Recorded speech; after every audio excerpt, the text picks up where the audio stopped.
ETF index mutual funds నేర్చుకుని stock మార్కెట్లో రాణించాలనుకుంటున్నారా? వెంటనే ఈ నెంబర్కి కాల్ చేయండి.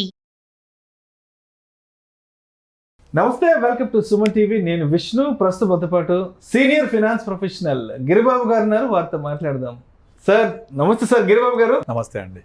సార్ గిరిబాబు గారు, ఇప్పుడు మ్యూచువల్ ఫండ్స్లో ఎస్ఐపి అనేది అందరికీ తెలిసిందే. ఎస్ఐపి అంటే ఒక సిస్టమేటిక్గా ఒక పద్ధతి ప్రకారం నెలకు ఎంతో కొంత ఇన్వెస్ట్ చేసుకుంటూ పోవడం. ఇది అందరం మాట్లాడుకునేదే, అందరికీ తెలిసిందే. బట్ ఎందుకో ఈ మధ్య చాలామంది చెప్తున్నారు, అదేంటో విష్ణు గారు, ఎస్డబ్ల్యూపిని దాన్ని ఒక ప్రోడక్ట్గా మార్చేసేసారు. మాకు ఎస్ఐపి కాదు ఎస్డబ్ల్యూపి కావాలంటున్నారు అన్నారు. ఏంటి అసలు ఎస్డబ్ల్యూపి గోలా? యాక్చువల్గా రీసెంట్గా నాకు ఒక 10 కాల్స్ వస్తే 8 కాల్స్ నాకు ఎస్ఐపి వద్దు, మ్యూచువల్ ఫండ్స్ వద్దు, ఎస్డబ్ల్యూపి కావాలి.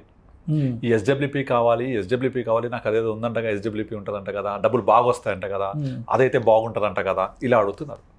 అసలు ఈ ఎస్డబ్ల్యూపీని ఒక ప్రోడక్ట్ చేసి పడేశారు. అందుకే మీకు ప్రత్యేకంగా చెప్పి దీని మీద ఒక వీడియో చేద్దాము కంపల్సరీ క్లియర్గా. అసలు ఎస్డబ్ల్యూపీ అంటే ఏంటి, అది ఎందుకు పుట్టింది, దాని నేపథ్యం ఏంటి మీతో డిస్కస్ చేద్దాం అనుకున్నాను. అసలు ఎస్డబ్ల్యూపీ ఆవిర్భవించడానికి కారణం ఏంటి, దాని నేపథ్యం ఏంటి క్లియర్ ఎక్స్ప్లెయిన్ చేస్తాను. యాక్చువల్గా మనం కనుక ఒక 20-30 సంవత్సరాల వెనకకి వెళ్ళి ఒక 15 సంవత్సరాల నుంచి మనం మామూలుగా చూస్తూ ఉంటే, ఎప్పుడైతే ఈ ప్రైవేట్ కంపెనీస్ బాగా గ్రో అవ్వడం, గవర్నమెంట్ జాబ్స్ తగ్గడము మనం చూస్తున్నాం కదా. సో ఎప్పుడైతే ఏదైనా ఒక వ్యక్తి ఉద్యోగంలో చేరగానే, అరే నువ్వు ఇన్వెస్ట్మెంట్ చేసావా అని అడిగితే కూడా ప్రతి ఒక్కళ్ళు ఏం చెప్తారు, ఫస్ట్ మన చిల్డ్రన్ కోసం ఒక చిల్డ్రన్ పాలసీ అనో, లేకపోతే ఇల్లు కొనుక్కోవాలి, ఇల్లు కట్టుకోవాలి, లేకపోతే పిల్లల మ్యారేజ్ కోసం అనేది ఒక పాలసీలు ఉంటాయి. వాటితో పాటుగా నెక్స్ట్ చెప్పేది ఏంటంటే, గుర్తొచ్చేది ఏంటంటే పెన్షన్ పాలసీ. పెన్షన్ కావాలి, పెన్షన్ ఉంటే ఏ టెన్షన్ ఉండదు. ఓకే, సో నాకు ఆ పెన్షన్ పాలసీ కావాలని చెప్పేసి పెన్షన్ కావాలని చాలామంది ప్లాన్ చేస్తూ ఉంటారు. పెన్షన్ అనగానే ఫస్ట్ గుర్తొచ్చేది ఏంటంటే LIC pension policy, SBI life pension policy, లేదా హెచ్డిఎఫ్సి పెన్షన్ పాలసీ. ఇలా పెన్షన్ పాలసీలు గుర్తు చేస్తూ ఉంటారు, పెన్షన్ పాలసీ చెప్తూ ఉంటారు. అయితే మనం ఇంకొంచెం వెనక్కి వెళ్తే మనకు ఇమ్మీడియట్ యాన్యుటీ ప్లాన్స్ కూడా ఉంటాయి. ఈ పెన్షన్ యాన్యుటీ అంటారు. యాక్చువల్గా ఈ ఇమీడియట్ యాన్యుటీ ప్లాన్స్ ఏం చేస్తాయి, మనం కనుక 45 ఇయర్స్ దాటి ఉండి మనం ఒక పాలసీ తీసుకుంటే ఆ పాలసీలో ఇమీడియట్ యాన్యుటీ ఆప్షన్ ఉంటుంది. అంటే మనం కనుక ₹1,00,000 పే చేస్తే మనకు annuity immediately monthly or quarterly or half yearly or yearly start అయిపోద్ది. అంటే మనకి ఇమీడియట్లీ ఒక పెన్షన్ లాంటిది దొరుకుతుంది మనకు. ఇది యాక్చువల్గా బాగా పాపులర్. అయితే ఇక్కడ ఒక డ్రాబ్యాక్ ఏంటంటే, మీరు జీవన్ అక్షయ్ అని ఎల్ఐసిలో ఒక పాలసీ ఉండేది, జీవన్ అక్షయ్. ఇది 1980s నుంచి కూడా ఉంది. ఎవరైతే జీవన్ అక్షయ్ పాలసీలో అప్పుడు 80sలో స్టార్ట్ చేశారో వాళ్ళకు ఇంట్రెస్ట్ రేట్ మోర్ దెన్ 12% ఉండేది. ఈ పాలసీ యొక్క ఫీచర్ ఏంటంటే, మీరు జీవన్ అక్షయ్ పాలసీలో ఇమీడియట్లీ పెన్షన్ దొరుకుతుంది, రేట్ ఆఫ్ పెన్షన్ రేట్ కూడా మనము ప్రివైలింగ్ రేట్ వస్తుంది. ఇది 80sలో తీసుకున్న వాళ్ళకు 12% ఉంటే ఈ రోజుకి 12% వస్తుంది. బాగుంది కదా. అంటే ఇన్ఫ్లేషన్ ఎంత పెరిగినప్పటికీ, వడ్డీ రేట్లు ఎంత తగ్గిపోయినప్పటికీ అప్పుడు తీసుకున్న వాళ్ళకు 12% వస్తుంది. దాని తర్వాత ఏం చేసింది, నెక్స్ట్ సిరీస్లో ఇట్లా సిరీస్లో వస్తూ ఉంటాయి ఎవ్రీ ఇయర్. ఆ వచ్చే సిరీస్ అన్ని ఇంట్రెస్ట్ రేట్స్ తగ్గుతూ వస్తున్నాయి. ఇప్పుడు ప్రజెంట్ కూడా జీవనక్షయ ఎల్ఐసిలో పాలసీ ఉంది. దీంట్లో మనకు వచ్చే రేట్ ఆఫ్ రిటర్న్ హార్డ్లీ 6.5%. అయితే ఇదంతా కూడా గత 2010-11 తర్వాత నుంచి ఏమైందంటే, నాకు పెన్షన్ పాలసీ కావాలి అంటే ఎంత వస్తుంది రిటైర్మెంట్ తర్వాత అని చూస్తే 6.5 వచ్చేసాయి. మరి సరిపోద్దా 6.5%? అంటే నేను ఒక ₹1,00,00,000 ఇన్వెస్ట్ చేస్తే నాకు 6.5 లక్షలు 6.5% అంటే సంవత్సరానికి నెలకి ఎంత అవుతుంది, హార్డ్లీ 50,000. సరిపోద్దా 50,000? ఇవాళ సరిపోవచ్చు, రేపటి పరిస్థితి ఏంటి 17,000, ఎందుకంటే మారదు కదా యాన్యుటీ రేటు, అంతే ఉంటుంది, సరిపోదు. కనుక నాకు ఈ పెన్షన్ పాలసీ ఇవాళ 6.5% ఓకే అయినప్పటికీ ఓ 10 ఏళ్ళతో నాకు సరిపోదు. కనుక వచ్చే రిటర్న్ ఫిక్స్ ఉండడం వల్ల నాకు ఇది సరిపోకపోవచ్చు. సెకండ్ డ్రాబ్యాక్ ఏంటి ఇందులో? సెకండ్ డ్రాబ్యాక్ ఏంటంటే, దీంట్లో యాన్యుటీస్ ట్యాక్సబుల్ ఆల్వేస్. ఫస్ట్ థింగ్ ఏంటి, నాకు అమౌంట్ సరిపోదు, రేపు పొద్దున ఎక్కువ కావాలి అంటే పాసిబుల్ అవ్వదు, because pension rate is fixed. రెండో డ్రాబ్యాక్ ట్యాక్సబుల్ ఉండేది. అయితే ఓకే, పెన్షన్ పాలసీస్ ఉన్నాయి కాబట్టి నాకు ఈ పెన్షన్ పాలసీ వద్దు, నేను వేరే దగ్గరికి ఇన్వెస్ట్ చేస్తా అని ప్లాన్ చేసేవాళ్ళు. అట్లా చూస్తే ఎండోమెంట్ పాలసీస్ ఉంటాయి, అక్కడ కూడా రేట్ ఆఫ్ ఇంట్రెస్ట్ ఫిక్స్డ్. ఇవన్నీ అయిపోయాయి. తర్వాత ఏమైపోయినాయి, 2015-16 తర్వాత డిమానిటైజేషన్ అయిపోయిన తర్వాత చాలా మ్యూచువల్ ఫండ్స్ ఏం చేశాయంటే డివిడెంట్ ఆప్షన్ స్టార్ట్ చేశాయి. యాక్చువల్ చెప్పాలంటే అది కొత్తదేం కాదు, మ్యూచువల్ ఫండ్ పుట్టినప్పటి నుంచి డివిడెంట్ ఆప్షన్స్ ఉన్నాయి. కానీ ఇయర్లీ డివిడెంట్ ఆప్షన్ ఉండేవి అందులో. ఇయర్లీ ఎంత ఇచ్చేవాళ్ళు? 9-10% ఇచ్చేవాళ్ళు. ఈ ఎప్పుడైతే 2016 డిమానిటైజేషన్ అయిందో దాని తర్వాత అందరూ కూడా ఫిక్స్డ్ డిపాజిట్లు మానేసి తక్కువ రేట్ ఆఫ్ ఇంట్రెస్ట్ అయిందని మెల్లమెల్లగా ఫైనాన్షియల్ ఇన్స్టిట్యూషన్స్కి రావడం, వచ్చి నాకు మంత్లీ ఇన్కమ్ ఉంటే బాగుంటుందని ప్లాన్ చేసినప్పుడు మ్యూచువల్ ఫండ్ హౌసెస్ ఏం చేశాయి, అదేదో సంవత్సరానికి 10% ఇచ్చే బదులు మేము దాన్ని మంత్లీకి కన్వర్ట్ చేస్తామని 10ని 12 చేసి డివైడ్ బై 12 months మంత్కి 1% ఇవ్వడం స్టార్ట్ చేశారు. ఇది ఫస్ట్ స్టార్ట్ చేసింది HDFC బ్యాలెన్స్ అడ్వాంటేజ్ ఫండ్. ఇది ఎంతలా పాపులర్ అయిపోయిందంటే మీకు అప్ కంట్రీలో అంటే ఊర్లలో టౌన్స్లలో అప్ కంట్రీలో తర్వాత పెరిఫరల్స్లో ఒక బ్యాంక్లో కనుక డబ్బులు ఉన్నాయంటే సార్ మా దగ్గర FD అయితే 6 ఉంటుంది, ఇందులో పెట్టండి, ఇది FDతో సమానం, మీకు 12 వస్తుంది పర్ మంత్ 1%, యాన్యువల్ 12% చెప్పేవాళ్ళు. దాంతో నాకు చెప్తుండేవాళ్ళు ఒక్కొక్క బ్రాంచ్ వారానికి కొన్ని కోట్ల రూపాయల బిజినెస్ చేసేవాళ్ళు. ఇండియా మొత్తం వారానికి ఆల్మోస్ట్ ఒక మోర్ దెన్ 100 crores బిజినెస్ చేసేది. అలా విపరీతంగా ఇన్ఫో రావడం స్టార్ట్ అయినాయి ఆ ఫండ్స్లోకి. వాళ్ళని చూసి మిగతా ఫండ్స్ అందరూ కూడా మంత్లీ డివిడెండ్ పేఅవుట్ మంత్లీ అంటే 1% 0.9 0.85 అట్లా పెట్టేవాళ్ళు.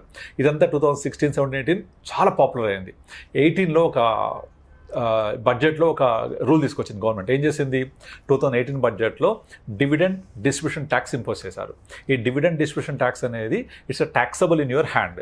మీకు ఏదైతే డివిడెండ్ వస్తుందో ఈ మ్యూచువల్ ఫండ్స్ ద్వారా కావచ్చు, స్టాక్స్ ద్వారా కావచ్చు, ఇది మీ చేతికి వచ్చాక డివిడెండ్ ట్యాక్సబుల్ అంటే ఏంటి, మీకు ఆల్రెడీ ఎంత బ్రాకెట్లో ఉన్నారో 10%, 20%, 30% ఏ బ్రాకెట్లో ఉంటే ఆ టోటల్ ఇన్కమ్కి ఇది యాడ్ చేసి మీరు ట్యాక్స్ పే చేయాలి. సో డివిడెండ్ డిస్ట్రిబ్యూషన్ ట్యాక్స్ అయ్యేసరికి ఎవరైనా ఈ మంత్లీ ఇన్కమ్ కావాలంటే వాళ్ళు తక్కువ అమౌంట్స్ చేయరు, పెద్ద అమౌంట్స్ ఇన్వెస్ట్ చేస్తూ ఉంటారు. ఆ వచ్చే అమౌంట్ మీ పర్సనల్ ఇన్కమ్ యాడ్ చేసి మీ బ్రాకెట్ 30% అయితే 30% ట్యాక్స్ పే చేయాలి. కనుక 30% ట్యాక్స్ పే చేస్తుంది కాబట్టి మీకు డివిడెండ్ అనేది సూటబుల్ కాదు. కనుక మీరు సిస్టమాటిక్ విత్డ్రాకి వెళ్ళండి. ఈ SWPకి వెళ్ళడం వల్ల ఏమవుతుంది, విత్డ్రా కదా, దీని LTCJ ఉంటుంది 10%. అది కూడా ఏంటి, మీకు చాలా వరకు ఈ బ్యాలెన్స్ ఫండ్స్ అని కూడా ఫస్ట్ 10% ఆఫ్ కార్పస్ మీద విత్డ్రా చేస్తే ఎగ్జిట్లో లేదు అని చెప్పేవాళ్ళు. కనుక మీరు 10% వరకు నాకు యాన్యువల్ ఇన్కమ్ వచ్చేలాగా 10% per annum divide by 12 months అలా తీసుకొని SWP ప్లాన్ చేసుకునేవాళ్ళు. అంటే 10 లక్షలు ఇన్వెస్ట్ చేస్తే 10% ఎంత, ₹1,00,000 డివైడ్ బై 12 అంటే ₹8,000 పర్ మంత్. ఈ ₹8,000 నేను SWP పెట్టుకుంటే నాకు ఎగ్జిస్టింగ్ మీద ఎగ్జిట్లో లేదు, నా చేతికి వచ్చే దాని మీద 1 lakh ఉంటుంది కాబట్టి up to 1 lakh tax exempted. అలా ట్యాక్సేషన్ని దృష్టిలో పెట్టుకొని SWPని కొంచెం బెటర్ వైజ్ చేసి ఇంట్రొడ్యూస్ చేసింది అన్ని ఫండ్ హౌసెస్ కూడా. ఇక డివిడెండ్ ఆప్షన్ చాలా డిస్కరేజ్ చేస్తూ వస్తున్నాయి. ఎందుకంటే డివిడెండ్ తీసుకుంటే మీకు ట్యాక్సబుల్ కాబట్టి. సో ఇక్కడ ఇంకొక అడ్వాంటేజ్ ఏంటి, ఫస్ట్ ట్యాక్సేషన్ని అడ్రస్ చేసాం. అంటే మన పాత పాలసీలో ఉండే 2 ప్రాబ్లమ్స్, ఒకటి రేట్ ఆఫ్ యాన్యుటీస్ ఫిక్స్డ్, మీకు ఎక్కువ కావాలంటే రాదు. రెండోది వచ్చేసి ట్యాక్సేషన్. ఇక్కడ ఏంటి, ఇది మీరు 1 lakh తీసుకుంటారా, 1.5 lakh తీసుకుంటారా, 75 తీసుకుంటారా, మీ ఇష్టం. ఓకే, దీనివల్ల అమౌంట్ పెంచుకోవచ్చు. రెండోది మీకు దీని మీద long term capital gain tax 10%, అది కూడా ఫస్ట్ 1 lakh తర్వాత. ఇప్పుడు మారింది 12.5%, ఇప్పుడు ఫస్ట్ 1.25 lakh తర్వాత. అప్పుడు 10% ఫస్ట్ 1 lakh తర్వాత ఉండేది. కనుక మీకు ట్యాక్స్ పరంగా కూడా చాలా సులువుగా ఉంటే తక్కువ ట్యాక్స్ ఉంటుంది. సో ట్యాక్సేషన్ అడ్రస్ అయిపోయింది. తర్వాత రెండోది వచ్చేసి మీకు ఎంత మార్చుకోవచ్చు, ఇది ఇంట్రొడ్యూస్ చేశారు ఎప్పుడు 18 తర్వాత. ఇక దాని తర్వాత ప్రతి ఒక్క ఫండ్ హౌస్ SBI, AMC అయితే కంప్లీట్ డివిడెండ్సే ఆపేసింది. వాళ్ళ ఫండ్లో ఏ ఒక్క ఫండ్ కూడా డివిడెండ్ అనౌన్స్ చేయదు. అంటే మంత్లీ కాదు చెప్పేది, యాన్యువల్ కాదు నేను చెప్పేది. అంటే యాన్యువల్ డివిడెండ్స్ అనేవి ఇప్పుడు ఉన్నాయి కానీ మంత్లీ డివిడెండ్ ఆప్షన్ ఆపేస్తారన్నమాట వాళ్ళు. ఈవెన్ వాళ్ళ బ్యాలెన్స్ అడ్వాంటేజ్ ఫండ్లో కూడా మంత్లీ డివిడెంట్ ఉండదు. కంప్లీట్గా డివిడెంట్ అనే ఆప్షన్ని కంప్లీట్గా ఆపేసిన ఫస్ట్ ఫండ్ హౌస్ SBI. అంటే అంతా డిస్కరేజ్ చేసేస్తారు వాళ్ళు డివిడెంట్ విషయంలో. మీరు SWP ఉంది కదా, విత్డ్రా చేసుకోండి, ట్యాక్స్ పరంగా చాలా ఎఫిషియెంట్ ఉంటుంది, ఎంతగానో పెట్టుకోవచ్చు, తగ్గించుకోవచ్చు, ఇవన్నీ ఫ్లెక్సిబిలిటీ ఉంటాయని చెప్పేసి చేసేవాళ్ళు. ఇప్పుడు ఏమైపోయింది, ఇక అందరికీ కూడా ఓకే SWP పెడితే నాకు ఇంత డబ్బులు వస్తాయి, SWP పెడితే ఇంత నేను చేసుకోవచ్చు అనేది తీసుకోవడమే మాట్లాడుతున్నారు తప్ప అందులో ఫస్ట్ ఇన్వెస్ట్ చేయాలి, దాన్ని పెంచుకోవాలి, కార్పస్ పెరుగుతుంది, నేను ఎప్పుడైతే అవసరమైద్దో అప్పుడు తీసుకోవాలి, నా గోల్ కోసం ప్లాన్ చేసుకోవాలి, రిటైర్మెంట్ కార్పస్ లాగా చేసుకోవాలి, నాకు ఎవ్రీ మంత్లీ కావాలంటే చేసుకోవాలి అని చెప్పేసి ఇలాంటి థాట్ ప్రాసెసే మర్చిపోయారు. కేవలం SWP తీసుకుంటే డబ్బులు వస్తాయి దాన్ని హైలైట్ చేస్తూ యూట్యూబ్లలో అక్కడిక్కడ చేయడం వల్ల చాలామంది దీని సెకండ్ పోర్షన్ చూస్తున్నారు. నాకు డబ్బులు వస్తాయి, ఎంత మనీ వస్తుంది తప్ప ఏం చేయాలి, దీని ప్రాసెస్ ఏంటి, దీని యొక్క బ్యాక్గ్రౌండ్ ఏంటి, ఎందుకు ఇది ఉద్భవించింది, దీని యొక్క నేపథ్యం ఏంటి, ఎవరికి అవగాహన లేదు. ఇప్పుడు ఈవెన్ యూట్యూబ్లో కూడా రీసెంట్గా నాకు చాలా మంది అడిగారు ఆ ఎస్డబ్ల్యూపీలో ఎంత వస్తుంది అంటే, ఒక ఆమె ఏం చేసిందంటే నాకు మెసేజ్ పెట్టింది, సార్ నేను పలానా యాప్లో వెతుకుతున్నాను ఎస్డబ్ల్యూపీ ఎక్కడ కనబడట్లేదని. ఫస్ట్ ఇన్వెస్ట్ చేయలేము, ఫస్ట్ ఇన్వెస్ట్ చేయకుండా ఎస్డబ్ల్యూపీ చేద్దామని చూస్తున్నా అంటోంది. ఇన్వెస్ట్ చేశాక కదా ఎస్డబ్ల్యూపీ, ఇన్వెస్ట్మెంట్ వద్దు ఎస్డబ్ల్యూపీ కావాలి, ఎక్కువ వస్తాయి అందులో. ఆప్షన్ ఎక్కడ ఉంది వెతుకుతుంది ఆమె, literally I show you the message also. ఆమె వెతుకుతుంది అనమాట, నేను ఎస్డబ్ల్యూపీ కోసం ఆప్షన్ వెతుకు దొరకట్లేదు, ఎక్కడ చేయాలి అది. ఫస్ట్ ఇన్వెస్ట్ చేయాలి కదా, ఇన్వెస్ట్ చేసి కదా దాన్ని కన్వర్ట్ చేసేది. విత్డ్రా చేసేప్పుడు మీకు మంత్లీ తీసుకోండి, క్రమానుగతంగా విత్డ్రా చేసుకునే ఒక విధానం అది. సిస్టమాటిక్ ఇన్వెస్ట్మెంట్ ప్లాన్ కి ఎగ్జాక్ట్లీ ఆపోజిట్ అది.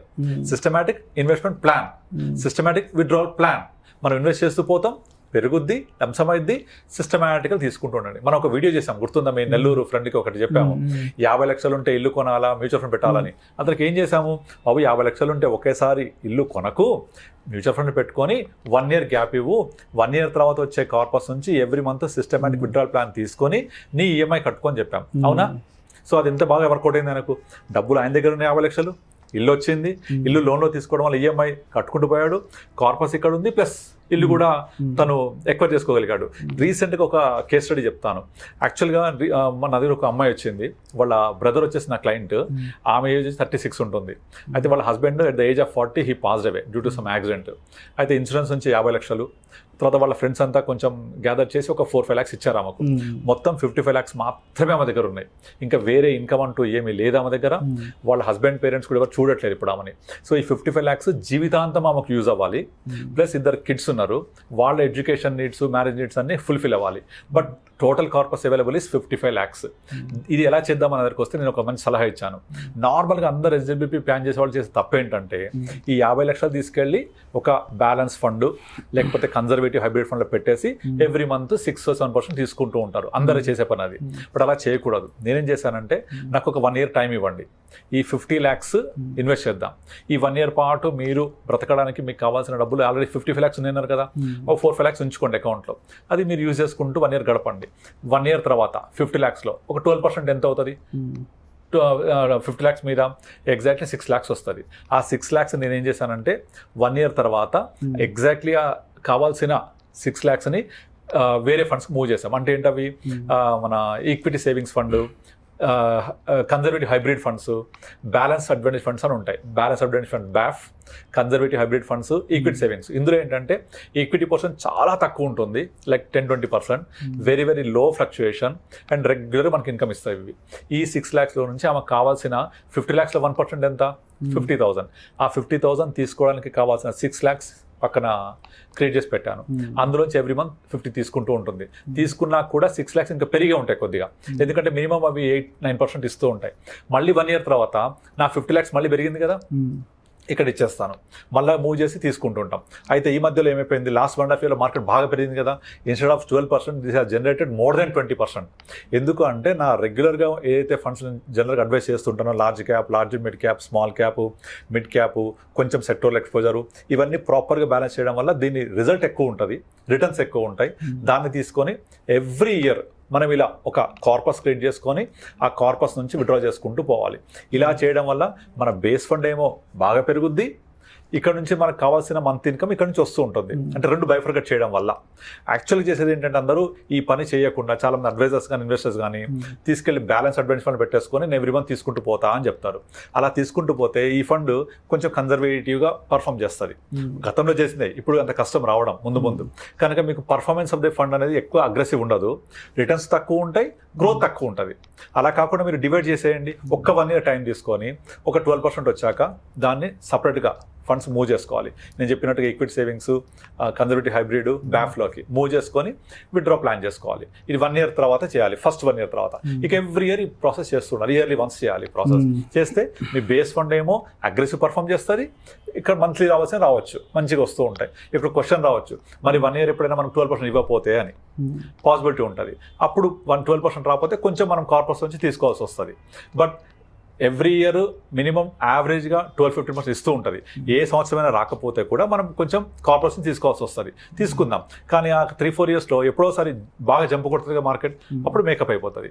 అంటే rather putting in normal regular బ్యాఫ్లో పెట్టి తీసుకునే దానికంటే ఇలా చేయడం వల్ల మీకు రిటర్న్స్ ఎక్కువ ఉంటాయి, కార్పస్ ఎక్కువ జనరేట్ అవుతుంది, గ్యారంటీగా మంత్లీ ఇన్కమ్ వస్తుంది, అండ్ లోస్ టాక్సేషన్ కూడా. సో ఇన్ని బెనిఫిట్స్ ఉంటాయి ఇందులో.